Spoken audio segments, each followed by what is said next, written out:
Hi, everyone. As everyone joins our gathering, I am delighted to welcome you all to our Federal Election Forum, which is under the banner of Make It Australian.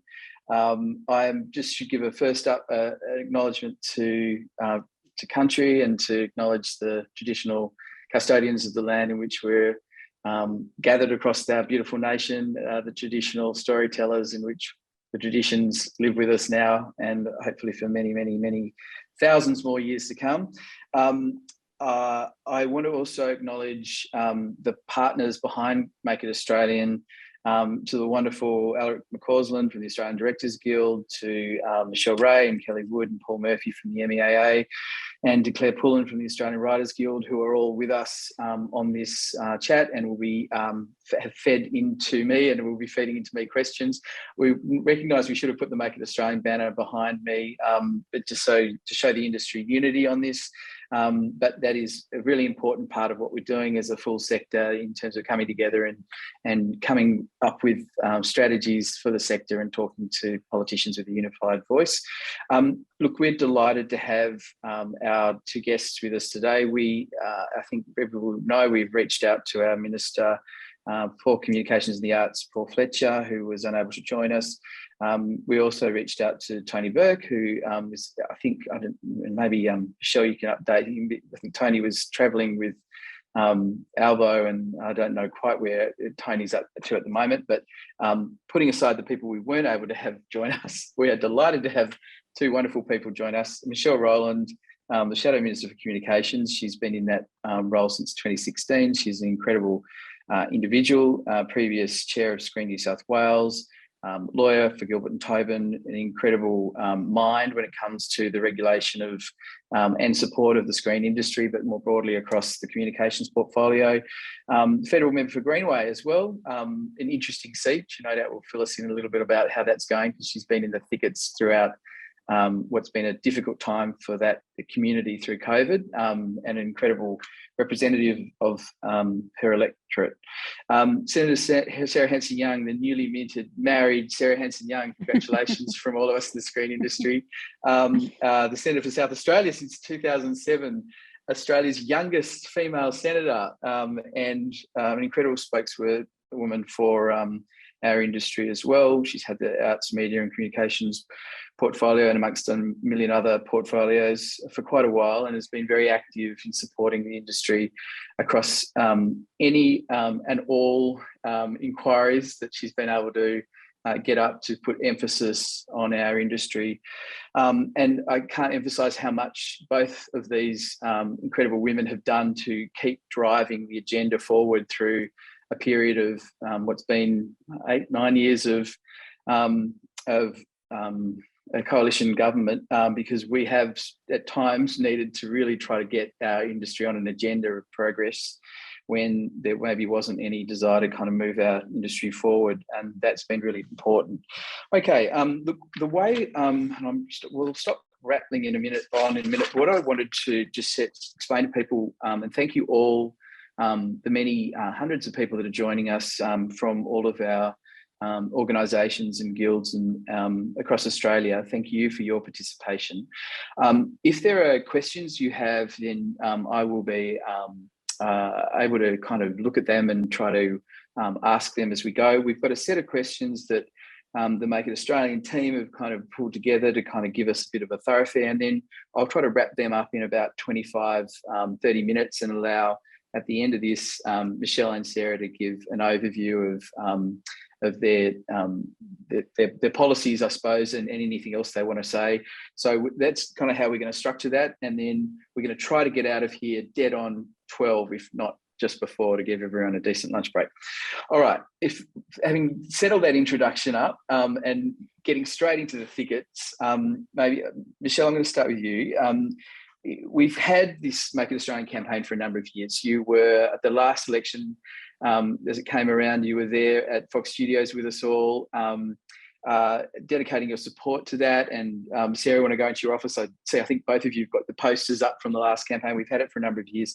The piece that was the most important piece of that campaign was trying to make sure we've got a framework and a regulatory framework that thinks about this into the future, that looks into the long tail of where we're heading with the sector, that gets a commitment for global businesses to be in our industry, working with us to create Australian content. And you know that our position has been to create a 20% safeguard really for our industry.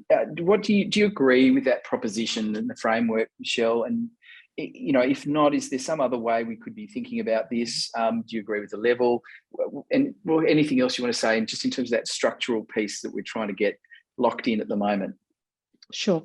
I think the first point to note is that we've made it clear for some time that Make It Australian is not only the principle, the objective, but also it should be the key of the entire policy. I mean, when you talk about the principles that are at stake, we're talking localism, diversity, and these are all enduring.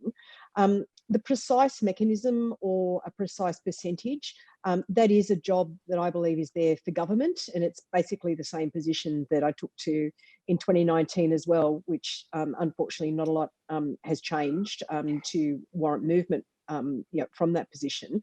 But I think this should always be based on the evidence, and it should include the public consultation that has literally just concluded. So the fact that that has taken so long, I think just emphasises what a big task there is to go. I think my key criticism of the government's inactivity in this area is that there has been comparing apples with oranges when it comes to different Australian content obligations, expenditure requirements versus quotas versus revenue. And I think that this is one of the key things that's held reform back. I think what we need to always maintain is the values of those principles, that creativity, diversity and access. I can give this assurance that if we are privileged enough to be elected in just a couple of weeks' time, that we would move swiftly to support our local screen industry by updating the policy and the regulatory framework. We won't be talking about harmonisation and then 3 years later have nothing to show for it, as is currently the case. And let's face it, the framework has not kept pace with change in the media sector, the emergence of new players, and this has just become even more exacerbated since the time we last spoke at Fox Studios in such a forum.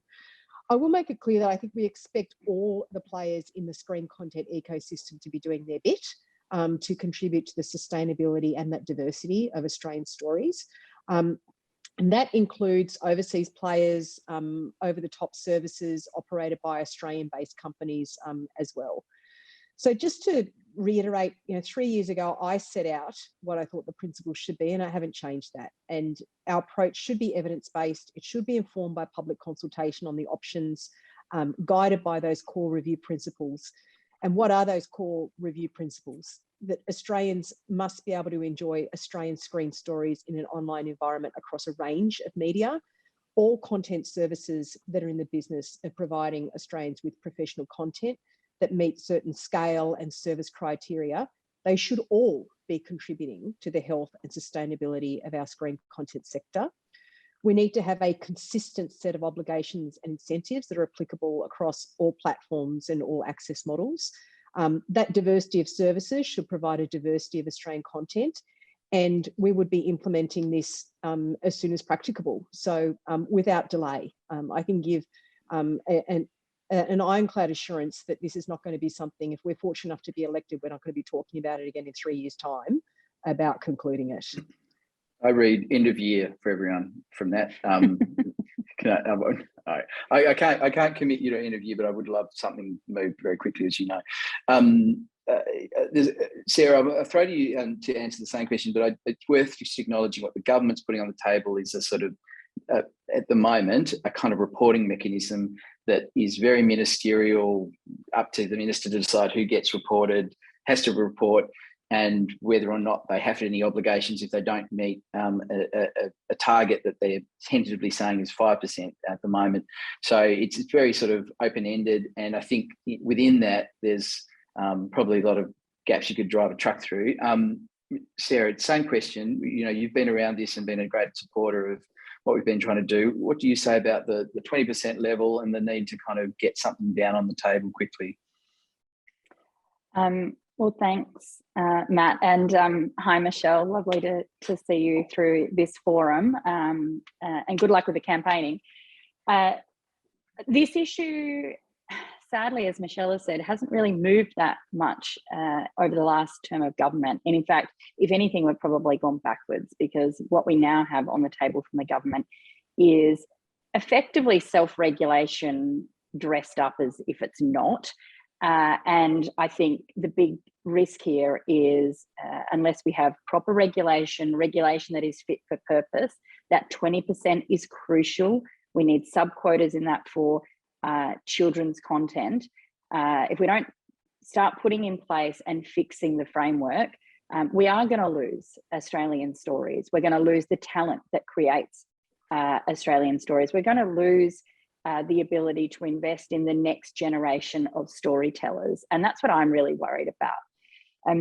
The government, of course, spruiks a lot about the money that they've put on the table to encourage foreign investment into Australia through the big Hollywood films.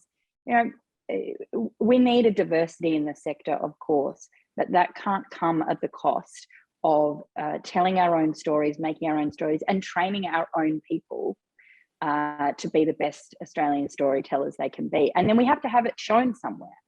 So this kind of idea that self-reporting from the big streaming giants is enough, well, it's not. I think it was in bad faith, frankly, for the government to have effectively dropped the quotas on free-to-air television almost 2 years ago without actually putting in place a proper framework for what the next generation of audience and creators looks like. And it's kind of, we're in this no man's land at the moment, and that's not okay. And I'm hearing over and over again from creatives here in Adelaide, where there's a lot of small outfits, but also right across the country, that the lack of concern and respect that they've seen over the last 2 years is starting to have a negative impact on the psyche in the industry. And I'm concerned about that. I want the next generation to want to go to university and go to film school and to self-train.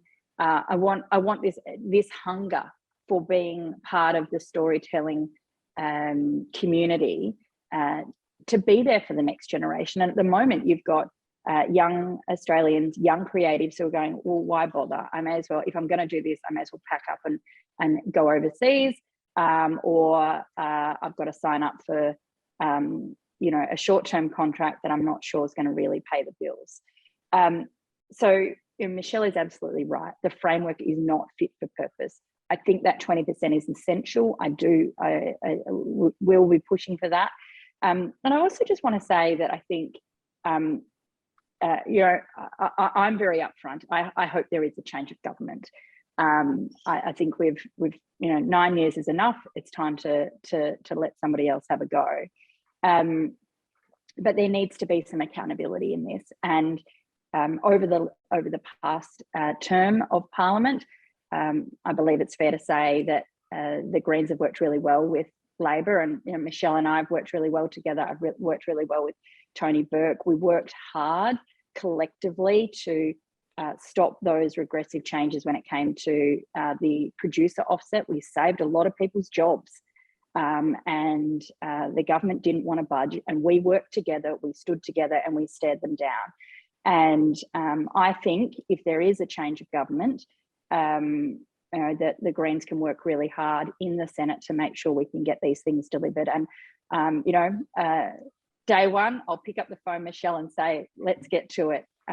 Let's not delay. This industry's had enough of delay and wait. Let's get to the end of the year. End of the year. I'm happy to work towards the end of the year. Absolutely. Look, Michelle, you've raised that there's a sort of a weird sort of way that the minister and the government has accounted for different measures, and he's also, I think one of the things we talked about is harmonising, but then what we've got is different schemes that keep on evolving out of what is being done currently. But I want to, it's just worth acknowledging the kind of chaos that needs to be rebuilt. And I think I think we've talked about the idea of some short wins just to get the streaming stuff sorted, and then maybe a bigger project. I don't want to let it go though, that, and people are asking the question, is ALP supporting the 20%?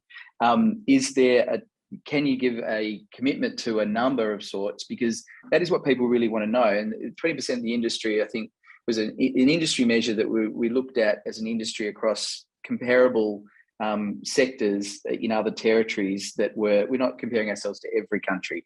We're comparing ourselves to countries that have got a sophisticated industry, and particularly thinking through the measure in Australia where people don't pay tax, and that we've got no other kind of mechanism to protect us with an English language culture. So is there something you can give people more assurances around the measure, the level you're going to sit at? And maybe, Sarah, you touched on the sub-quotas.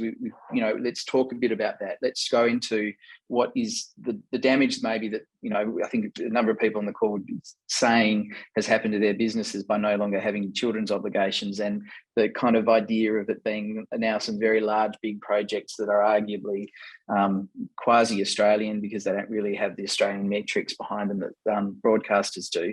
So, Michelle, can you tackle those kind of topics, the level and the sub-quota piece first? You're on mute. You're on mute.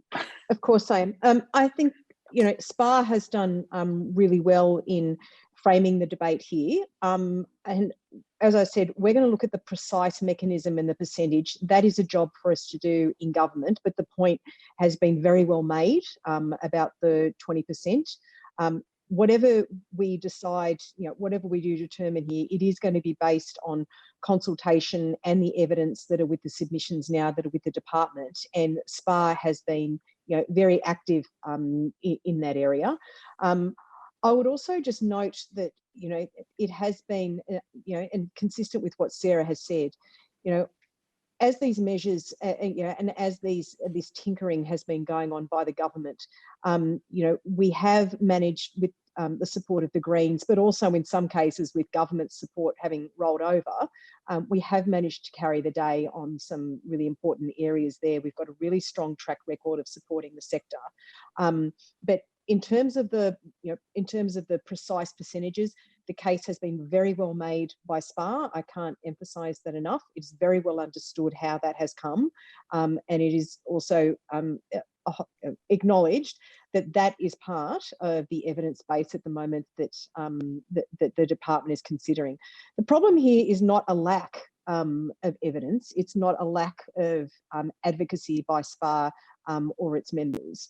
It's the lack of the ability to take all that and to actually make a decision at this point. So we would is it about big business and the lobbying efforts that the coalition is sort of resisting at the moment? How difficult is it with all of those pieces at the government, presumably? And if you're in government, and Sarah, you'll be part of this, no doubt, if this evolves. All these machines are coming at the government to say, don't do this, don't do this. Disney, Netflix, the broadcasters, they want no regulation. So how hard is it to stand that down?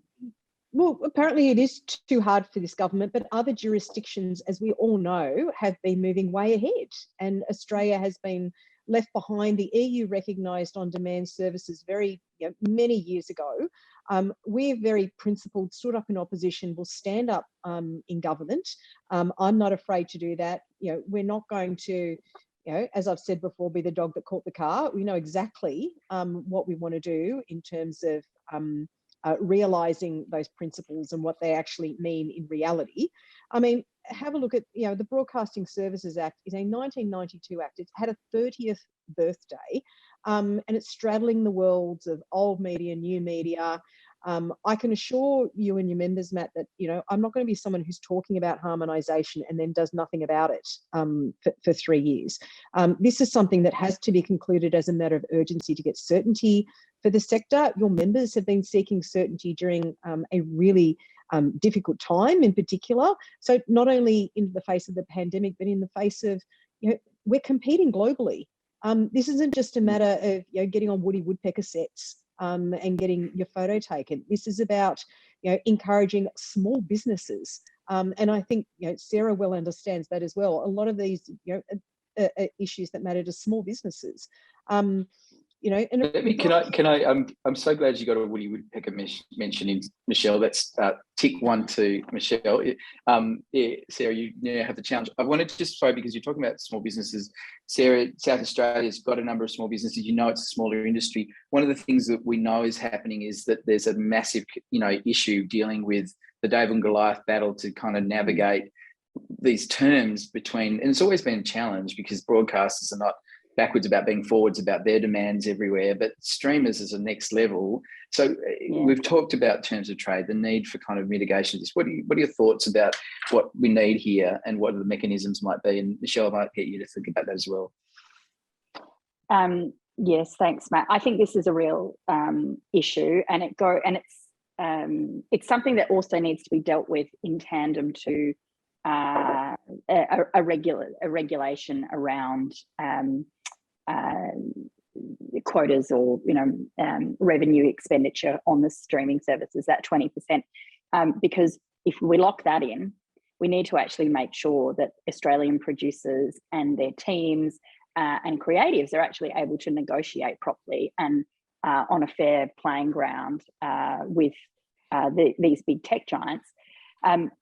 We've seen a little bit of this play out in the kind of media bargaining code space. I think while it's a slightly separate issue, the argument is still the same, that if you got such big business power and you're an individual producer, independent, or you've got a small team, you're a small business here in Adelaide, how on earth do you participate in that? And it's right from the bit, it's not just the terms of trade or the terms of the contract at the beginning, it also ends up being right at the final end when the job is done. And I've seen Amazon, I've seen Netflix basically simply not hold up their end of the bargain for what was promised in terms of promotion, for example, at the end of the process. And the contract's signed, it's done, and they're not following it, but what do you do? So I do think we need to have a look at that. I've been wondering about whether the process of how we really started the conversation with the news bargaining code was to get the ACCC to actually look at this and look at the terms of trade and to do a review of it. I think it's fair to say that as part of this review and consultation process of putting in place the 20% quota, if we can get that, if Laborers are willing to agree to that at the end, then actually alongside that process of coming up with that regulation, we actually have the ACCC do a review as to what the terms of trade and negotiation should be. And just at least so that there is somebody watching, and there has to be a message to these big tech companies up front. Okay, we need this content made, but we're not going to let you off the hook by screwing Australian businesses to the wall. Yeah, I think the issue is, and you're right, that most of the businesses that are in any way affected don't want to peep up because they know that it's commercial suicide. And creatives feel the same way. They're stripped mined of rights. They don't have the same thing. Michelle, you're the party of the underdog, the fight. Do you want to touch on whether you think the ACCC, Sarah suggested it, is it something that's the right vehicle to get this moving forward? Or is there other mechanisms? We've gone to France, for example, only counts the money that's as to their 20-25%, whatever the measure is, it only counts if it goes through this mechanism of fair contracting. You can spend other money, but at least that amount in the regulation is what's protected. So what's Labor thought about for this? I think Sarah's right. I think the ACCC will have a role to play in asserting the right frame for terms of trade. And I think the new chairman, Gina Cass-Gottlieb, who has a background in many of these areas, would be well versed and well placed to make a mark on some of that. I will compliment SPA, getting out there with the small business ombudsman to deal with some of these issues, because as you rightly say, it's a difficult one for a lot of small businesses to get out and do that. So I think that has been a really productive development by SPA to be doing that and getting the ombudsman out. But to the broader point about going to like the ACCC's role in the news media bargaining code, I think it is right to say that it's not just the news media who are dealing with the digital platforms, it's screen producers as well. And the principle or the problem that bargaining code was addressing was precisely this imbalance in bargaining power which is what terms of trade are designed to address. So again, if we want to foster diversity, strong screen content ecosystem, you can't be doing this if the platforms are so squeezing those margins of producers that keeps them out of the game. You know, they've got to stay in the game. They've got to keep their businesses sustainable. And I think terms of trade really have merit. And I understand they're part of the system in the United Kingdom, just as one example. They need to be put in and understood in the context of that whole ecosystem. And for me, that gets back to this whole notion of this needs to be seen in a holistic sense of the creative economy. Looks at that entire ecosystem and understands what interventions are needed. So yeah, I think getting that evidence for it is important, but I don't think that it's difficult. I think that it readily presents itself, and I think SPA has done really sound work so far in doing that. And again, News Media Bargaining Code, whilst it had it had some critics and rightly, there are some aspects there that I think in the review that's coming up will undoubtedly expose some shortcomings, and we know that there are areas where it's not working, but at least it was evidence-based. At least it did look at public interest journalism. At least it looked at related impacts like ad tech, for example, in the media ecosystem, and as well as the fact, that underlying, undeniable fact that digital platforms are unavoidable players in terms of the media. So I think we also need to have a realistic time frame, and that doesn't mean that time frame needs to be as drawn out as possible, but I can assure you again that this would be seen as a far higher priority than it's currently been given under the last 3 years. Yeah, great. And look, we even find that the scrutiny layer changes behaviour immediately because it just, sunlight cleans a lot of the stuff, right? I'm conscious of time, and we probably I'm going to probably ask one sort of other question to wrap a few things together, and then we'll let you guys have some clear air with us. One of the things, and you touched on it, Michelle, and Sarah, if you want to take this question first up, it is the value of the creative industries. It is a discussion about capacity, and I wanted maybe to give you an opportunity to talk about that. I feel like, from my perspective, sometimes the leadership, if we're not sending a signal that the creative industries are valuable as a nation, if we're not projecting ourselves in certain ways, if we kind of and we don't create certainty for the different people in our industry, it feels like a risky proposition. And I think COVID has led us down a path of seeing at its bare coalface how risky the creative industries can be in different areas. And I guess I wanted to throw open to you the kind of capacity building. It connects to certainty and all of the frameworks we don't have at the moment, but capacity building in our industry, and maybe also we're going to have COVID for quite a while. We've had the benefit of an insurance scheme that the government, to its credit, initiated. It's got some major flaws. We've sort of said there should be a bit of a review of that. But what do you want to think about with either building capacity, the creative industries, our industry, and into the future, what we might need to deal with COVID as well? So Sarah first. I think all of those things are really important. And yes, it's the ecosystem of the creative industries in Australia, right? I think it's very easy for us to get distracted and think, oh, this is all just about, this conversation can only just be about the screen industry, but of course it's not. We've got writers, we've got musicians, we have the digital creative content, and ultimately this is all about expressing who we are as a nation, telling our own stories, sharing and telling the stories of our diversity, allowing us to look at those difficult issues in a way that is not just always divisive, which is, from a political perspective, it's so much nicer to see how the creative industries discuss difficult issues that we're grappling with in our community, rather than just letting the politicians in question time slag each other off. There is so many reasons why we need to be looking after the entire ecosystem of our creative industries. It does enrich our lives, our communities. It is the reason why we're all invested in where we live, who we are, what our future is, what we tell our kids about their hopes and dreams. This is what the creative industries deliver us. There are various different vehicles by which we can share these stories and talk about hope, loss, and dreams all at the same time. But to do that, we actually need to be investing in it. And one of the things that the Greens are announcing today is $1 billion over the forward estimates for the screen industry. We're calling it the Billion Stories Fund. And part of this is because we actually do need to acknowledge that public money is required to underpin our storytelling. This can be used for capital upgrades and expenditure, infrastructure, but also actually making sure that we're not just letting Hollywood dictate what stories are made in Australia, by who and when, and that, you know, all the profits go offshore. Yes, we need these quotas in place. Yes, we need regulation, but we also need to be investing public money because this is important. Publicly funding our public broadcasters is essential as well. You know, the ABC plays a huge role in making sure that we tell Australian stories. SBS plays a huge role in making sure that we communicate to the diversity of communities in our society.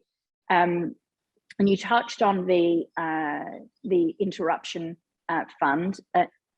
It showed, that whole COVID period showed how fragile this sector is, but also how essential it is. While creators were the hardest hit across the country in terms of workers, the rest of us relied on you. We needed you to get through the lockdowns and the hardship and the pain and the suffering and all of the things we've been through for the last 2 years. We would not have been able to do if it wasn't for artists in Australia helping us make sense of it, entertain us, give us a sense of actually there is hope out there. And yet the industry itself was exposed as being so fragile. I think the interruption fund is an essential element to that. I think it does need to be extended. The money, the scheme's set up, the money is there. It just needs to be extended and continued. It's a confidence setter, isn't it? It's a confidence setter, absolutely. And to that point, we're also pushing for a COVID and disaster insurance fund for live events and festivals as well, to complement the reasons why this was needed in the screen sector, is also the same reason why it's needed in the live music and festivals and events sector as well. So we have to stop taking this industry, our creative industry, our ecosystem of artists and storytelling for granted, and start investing in it properly. Thanks, Sarah. I think there was a collective sigh from the country as parents discovered, I think, the second or third season of Bluey drop in the middle of COVID, and everyone can kind of get back to focusing. Totally. Michelle, over to you. Just, I guess, the sort of thinking about capacity building, COVID measures that the government may need to continue, and anything else in terms of that, and then we'll get to. I'll start with Sarah after that with a sort of a wrap, depending on how much time we've got left. Over to you, Michelle. I think the worst thing with Bluey dropping, though, was that my kids binged all at once, and then it was game over. I moved them over to Kangaroo Beach, though, which was fine. But in any event, look, I think there's a couple of things there. I think the first is to note that, you know, when we talk about industry capacity, there is that need for certainty that I've discussed, but there's also a need to recognise that regulation isn't a dirty word.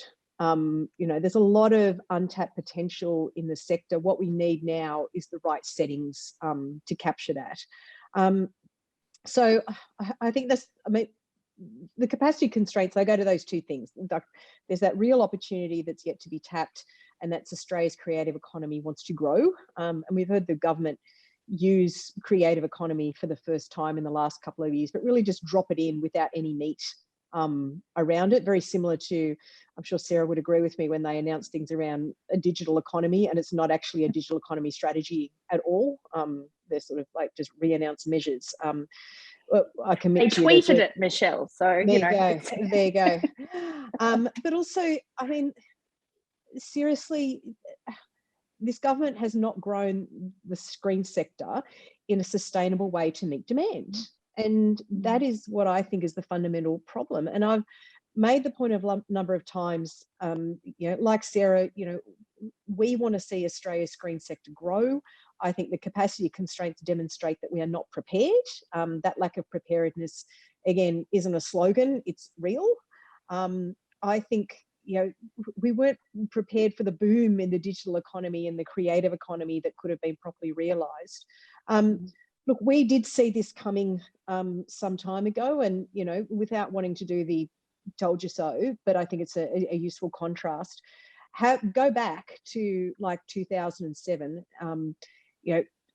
everything from the NBN, Creative Australia, the Australian Interactive Games Fund, a real digital economy strategy. We were talking about teleworking before, the pandemic actually made it a reality. And the fact that the NBN didn't fail was a testament to it being primarily a fixed line network rather than the mobile network that would have happened if Tony Abbott had been elected in 2010, but I digress. But, the point is that all this has been undermined and cut over the last 9 years. And as a result, Australia has missed out. And where we haven't missed out, there's been policy inertia, which means that those opportunities for more jobs, for more growth, for enhanced GDP have all gone wanting. And I don't need to tell the participants here, the creative economy is recognised as a fast growing sector. The jobs are growing at 3 times the rate of other sectors. They're well paid, they're secure, they're more resilient to automation. And I think that it's important to have a government that actually has policies that address these. It is a real passion of mine. The screen content, the linkages with connectivity, jobs, growth, it's a real sweet spot where so much could be done and so much hasn't been done. So we're very unified on backing the creative economy.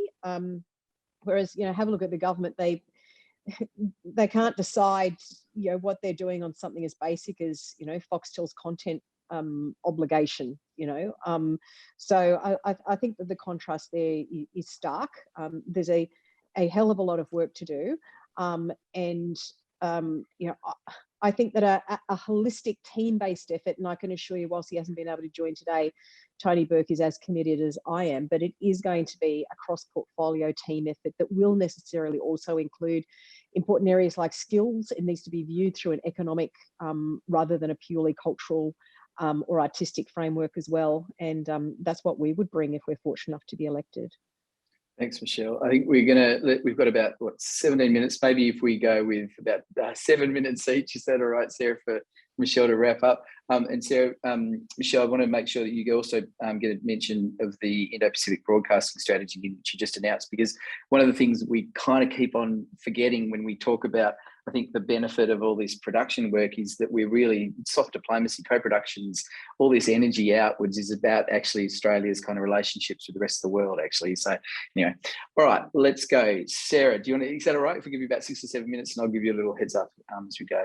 And before I, obviously thank you at the end, but thank you very much as well. And if you want to give a wrap of everything you guys are up to, that'd be awesome.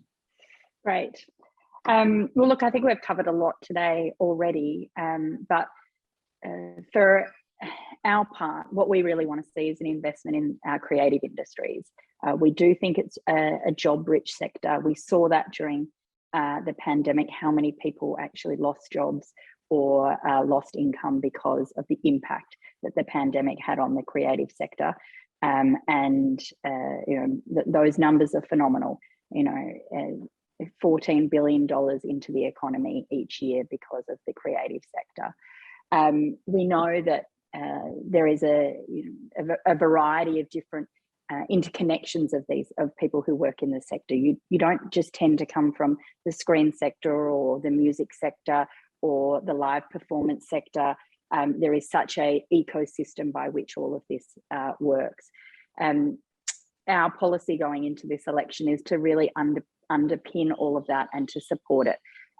Firstly, with for the screen sector, the $1 billion injected into the screen sector specifically, the Billion Stories Fund. But then together with that, we really would like to see in a change of government. And again, this will be something I pick up the phone and call Michelle and Tony Burke on if indeed there is a change of government, because you're going to need the Greens in the Senate to really push a lot of this through. But what about a creativity commission? We've got a productivity commission. We have all of these other kind of overarching bodies. Where is our investment and our commitment as a nation in creativity and driving that, and the expertise and the advice directly to government that is public and on the record? So I would really like to see something like that be delivered over the next term of government.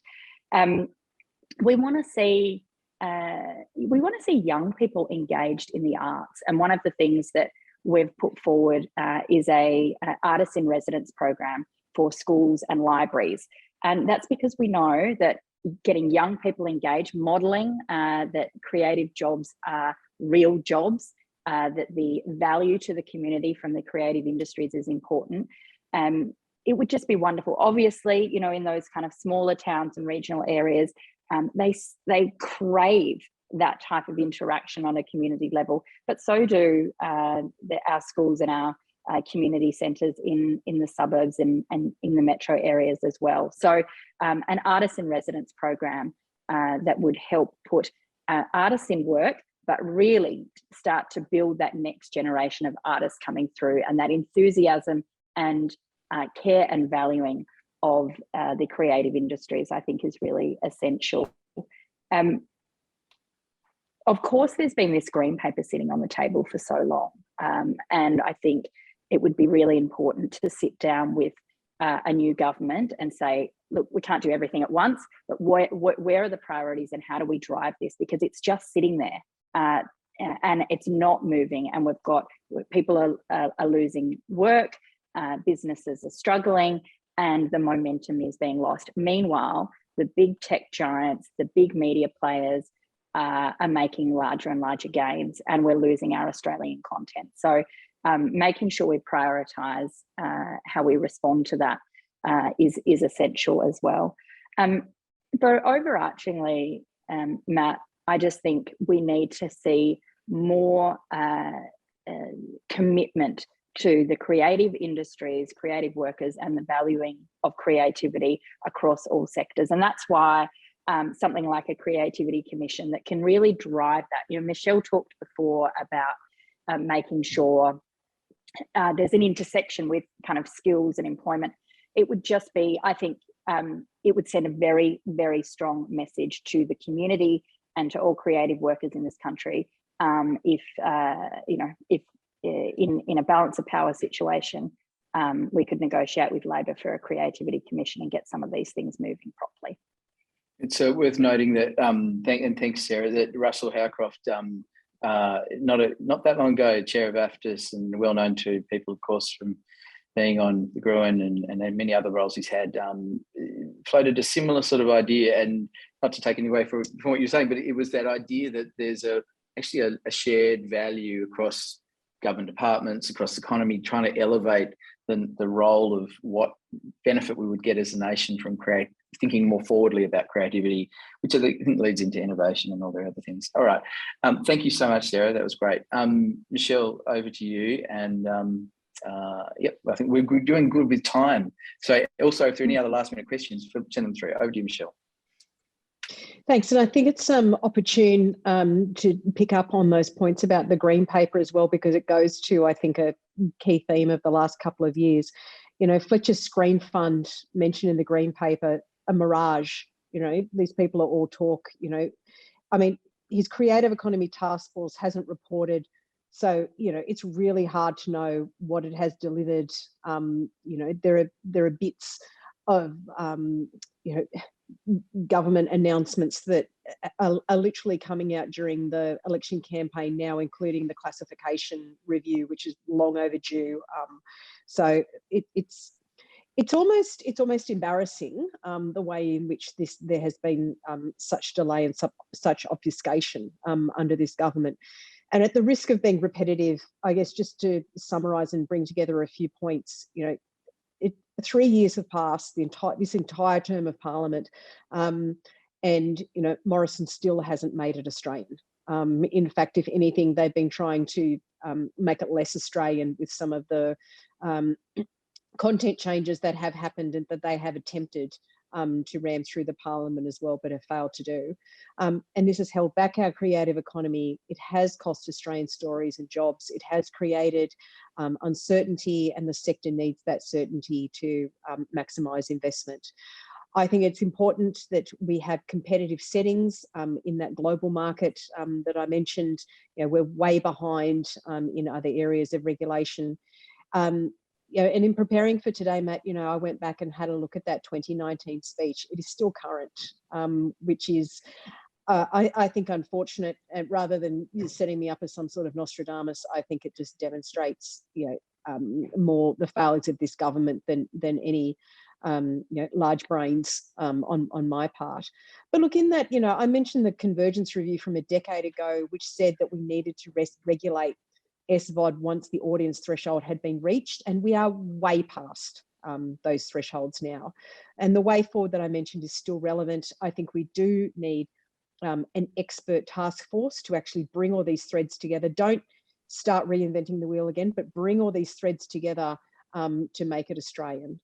I think it's important to look at this government's precise track record on these attempts to undermine the screen sector. And look, a number of those have been, did manage to get defeated.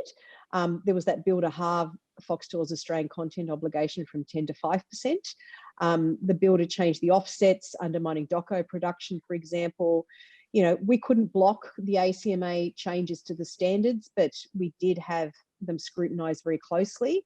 You know, there were these attempts and attacks made during COVID, you know, during the recession, during a period of economic recovery.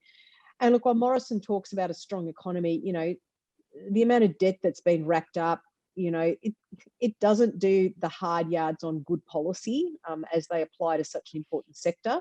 I want to thank Sarah for, you know, we have worked together over the last couple of years, and the Greens have given support for a number of amendments in these areas. And I think that, you know, there have also been, to be fair, as I'm sure Sarah would, there have also been government senators that have supported amendments that have been put up in these areas. I think that demonstrates sound thinking on some of these individuals, and I think it's important for SPA to maintain, obviously, those relationships. But I think it does show, unfortunately, the minister doesn't have the support of his own backbench. You know, you name it, this government's divided: climate, screen, integrity commission. But so I want to congratulate SPA for their campaigning and lobbying over this term, and assure your members that it has had an impact. I'm sure Sarah would agree that the engagement with SPA has been exemplary. And it's just a pity that everything else has just been kicked into the long grass. You know, it was Mitch Fifield who commenced the review of Australian children's screen content in 2017. And here we are days, literally days before an election, and the review process is still on foot. It is just embarrassing. So as I said, if elected, we'll pick this up, we'll examine the evidence before us and bring this to a conclusion. But I do want to acknowledge that SPA has usefully shaped the debate by putting a call for 20% on the table, and it's time for the long delay to end. Thank you, Michelle. And that's a great way to wrap. I think there's something in that Creativity Commission for Labor to consider, and no doubt you guys will talk behind the scenes. Again, I just point out the release of the Labor's Indo-Pacific Broadcasting Strategy, which is really important as we think about the meta positions we are as a valuable part of our role on the world stage as an industry. I can't thank you both enough for your commitment to the arts and the cultural industries broadly, but certainly the screen industry. And that's very kind of you to acknowledge SPA's role in this. SPA works very closely, of course, with all of the other parts of the industry, and they have a great a functioning relationship to be able to get us to agreement across the sector, which is really important. Otherwise, we'd be coming to the government and the opposition and every other party with a million ideas. We've got a very concrete set of thinking that we've got, and we appreciate you guys taking it forward in different ways. And your focus on a creative economy is so important, I think, to in a bigger sense to what we are as a nation. So just on a human, personal level, thank you both for that leadership, because it's always a joy to speak to you both about it, because I know you're passionate. It's not lip service.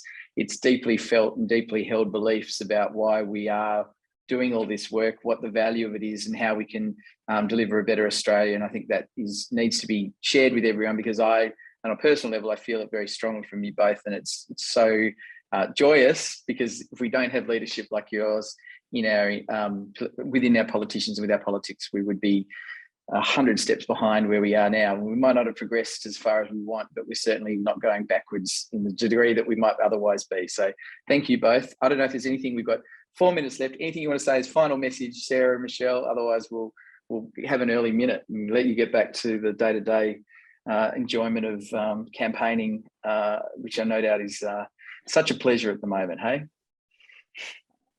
Thanks, Matt, for coordinating all of this, and for SPA for putting this on. I think it's important, and I think you can, hold Michelle and I both to account that, after the next few weeks, we need to put our heads together and work out how we drive this next stage. And as Michelle said, not let it keep being kicked into the long grass. Brilliant. And thank you, Matt. Thanks, members, for joining. We know that you've got a lot on your plates as well. Please remember to participate in the Festival of Democracy. Oh, the festival. I love it. What a great way to end. All right, the Festival of Democracy, here's to that. Everyone get out for your democracy sausage in a few weeks' time and vote accordingly. And thank you again for your support, both of you. And thanks everyone for tuning in. We look forward to continuing these conversations, no doubt in the future. All right, take care, everyone.